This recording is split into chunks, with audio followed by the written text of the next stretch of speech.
Si nous voulons... Est-ce que le micro marche? Parfait. Si nous voulons mieux comprendre les hommes, nous devons apprendre à lire les murs. Tel était le grand enseignement de cet historien, Emanuele Coccia, qui a passé une bonne partie de sa vie à explorer le langage des murs de la ville de Pompéi. Pompéi qui nous offre un panorama exceptionnel, puisque voilà une ville qui a à peu près 2000 ans, un peu moins de 2000 ans, s'est retrouvée ensevelie sous les cendres volcaniques. Et que nous racontent les murs de Pompéi? Que racontait sa communication extérieure, au fond? Ça racontait trois choses. Les dieux, la sphère religieuse, les rois, les gouvernants, la sphère politique, et les morts, la sphère funéraire. Ce même historien, dans un livre récent, nous invite à faire un petit exercice de pensée. Prenons une métropole mondiale d'aujourd'hui, prenons Tokyo par exemple. Que se passerait-il si demain Tokyo restait figé par les cendres d'une hypothétique explosion volcanique? Que diraient de nous les archéologues du futur? Eh bien, ils diraient de nous que nous sommes une civilisation qui est totalement obsédée par les choses, obsédée par les choses matérielles, puisque l'intégralité de nos discours publics, remarque Emanuele Coccia, est consacrée aux shampoings, aux soutiens-gorge, aux marques diverses et variées qui peuplent nos murs. Alors face à cela, il y a deux positions possibles. La première, c'est la condamnation morale. C'est l'idée de dire, au fond, si on prend au sérieux l'idée que l'intégralité de notre discours public porte sur des choses matérielles, sur la marchandise, eh bien essayons de désintoxiquer notre discours public. Interdisons la communication extérieure. C'est ce qu'a entrepris de faire en large partie la métropole de Lyon récemment.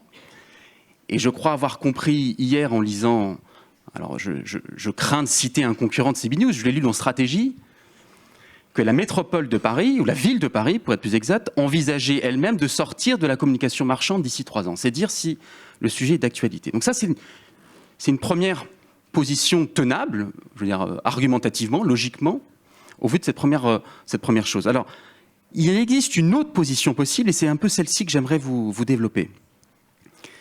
Cette autre position, c'est de consister à dire « politisons la communication extérieure ». Essayons de la retourner dans une forme de geste beaucoup plus citoyen qu'elle en a l'air. Ma thèse, c'est de dire qu'il me semble que la communication extérieure est peut-être le média privilégié pour lutter contre l'un des problèmes politiques les plus structurants de notre période, à savoir l'archipélisation. On a tous entendu cette métaphore. Elle a été proposée il y a quelques années par ce sondeur Jérôme Fourquet dans son livre « L'archipel français », et qui stipulait que, chiffre à l'appui, qu'au fond, notre société était tellement fracturée, tellement divisée, qu'elle n'était constituée que d'îlots, séparés les uns des autres. Et ces îlots n'auraient vocation qu'à irrémédiablement se séparer de plus en plus au fil du temps.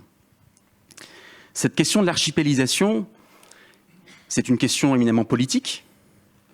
Elle est aussi une question de communication. Puisqu'on le sait, la grande invention du marketing, ça a été de dire, et ça c'est un grand historien du marketing qui l'a dit, il s'appelle Franck Cauchois, on va découvrir le consommateur sous le marché. C'est-à-dire qu'on va essayer, par des techniques de ciblage très perfectionnées, au nom de l'efficacité publicitaire, d'adresser le bon message à la bonne personne.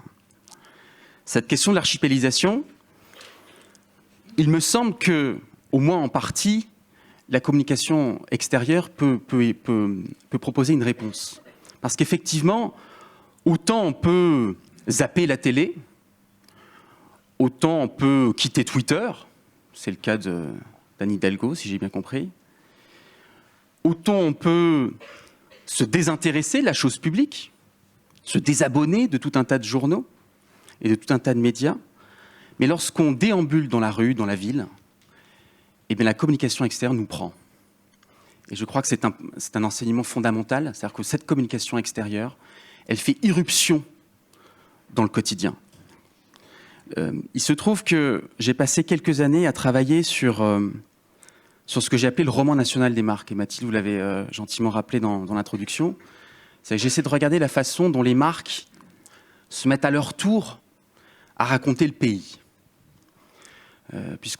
Apparemment, vous allez avoir une enquête. Eh bien, à mon tour de vous présenter une enquête, on a posé une question très simple aux Français. Qui, pour vous, aujourd'hui, raconte la France? Et on proposait une liste de 10 acteurs, 10 types d'acteurs. Alors, il y avait les écrivains, les intellectuels, les humoristes, il y avait les hommes et femmes politiques, il y avait les marques, il y en avait 10. Et à l'époque, Jérôme Fourquet, puisque c'est avec lui que j'ai fait cette enquête, me dit, rajoute une 11e catégorie, juste pour voir. Alors, cette 11e catégorie, elle va être résiduelle, mais rajoutons la catégorie personne.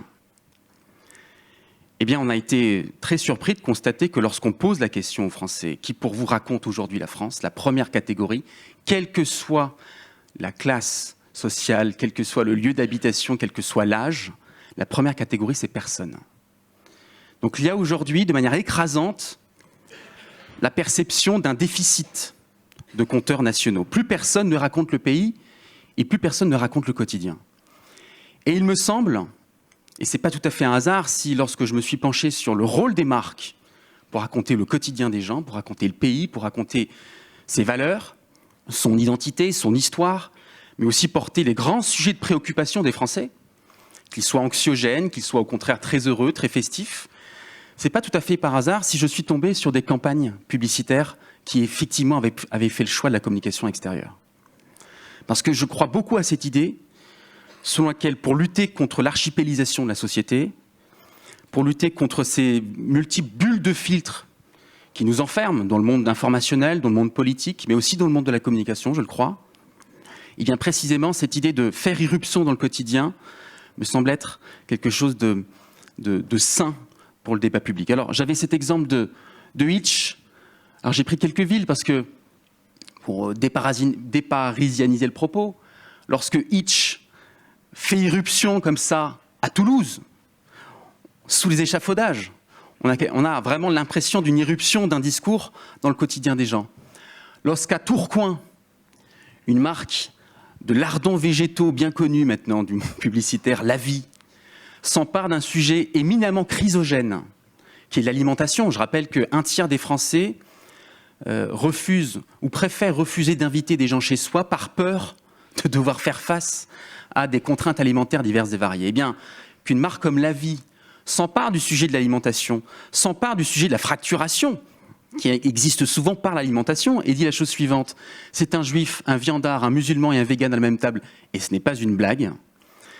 Eh bien, je trouve que le message est d'autant plus fort qu'il n'est pas juste porté dans tel ou tel média, dans tel et tel journaux, sur tel et tel support.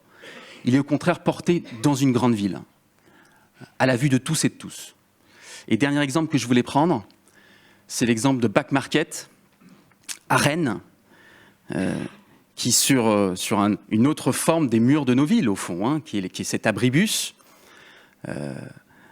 mène cette grande bataille culturelle de la transition écologique en essayant de rendre cool la seconde main. Et donc c'est un peu la conclusion à laquelle je suis arrivé, c'est-à-dire pour toute marque qui chercherait à avoir un discours sur la cité, à porter une vision politique, à résoudre des problèmes qui sont ancrés dans les préoccupations, dans le quotidien des Français, il me semble que la communication extérieure en constitue le média privilégié, parce que, et je finirai par là, pour revenir à ce grand historien qui est Emanuele Coccia, il nous racontait déjà avec Pompéi que le mur, c'est l'espace politique par excellence, parce que c'est l'espace de projection de nos imaginaires partagés. Je vous remercie.